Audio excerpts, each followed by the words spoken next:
Cameron Smith, Rory McIlroy called to try and convince me against joining LIV Golf.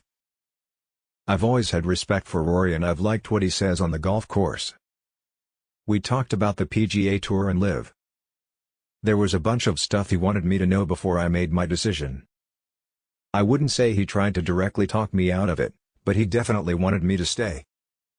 Cameron Smith has revealed Rory McIlroy rang him on the phone following his win at the Open to try and convince the Aussie against joining Saudi Arabia's LIV Golf.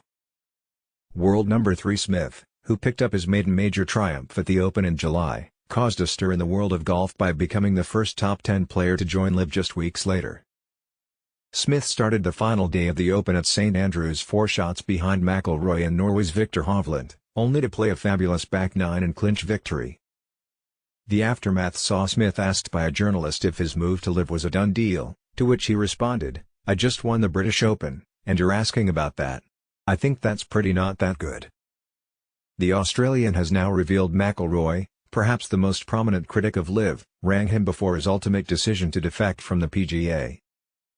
"I've always had respect for Rory and I've liked what he says on the golf course," Smith told the Sydney Morning Herald. He said, "Congrats. There were maybe a couple of little jabs in there.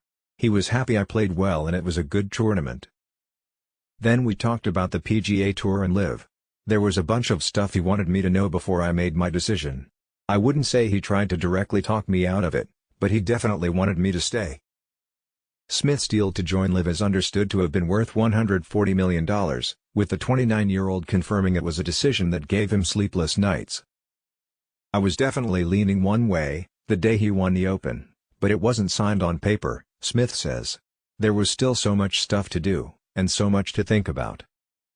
It felt like I didn't sleep for a few months. I was constantly thinking, what will other people think? That was a really big factor for me.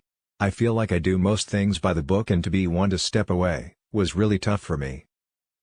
For me, the PGA Tour is a great place. It's a great tour that does really good things.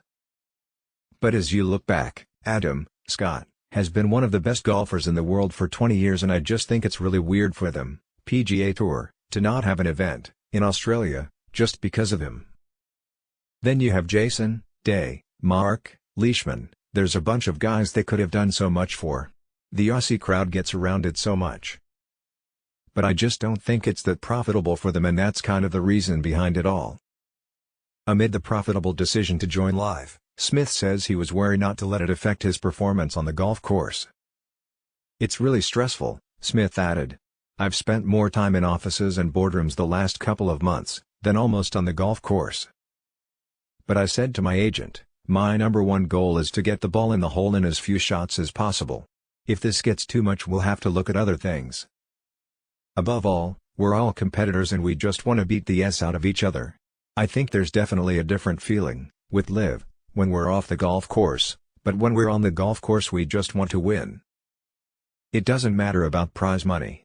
The thing that gets us going as competitors is winning." Of his future aims in the game, Smith says clinching the Masters at Augusta is near the top.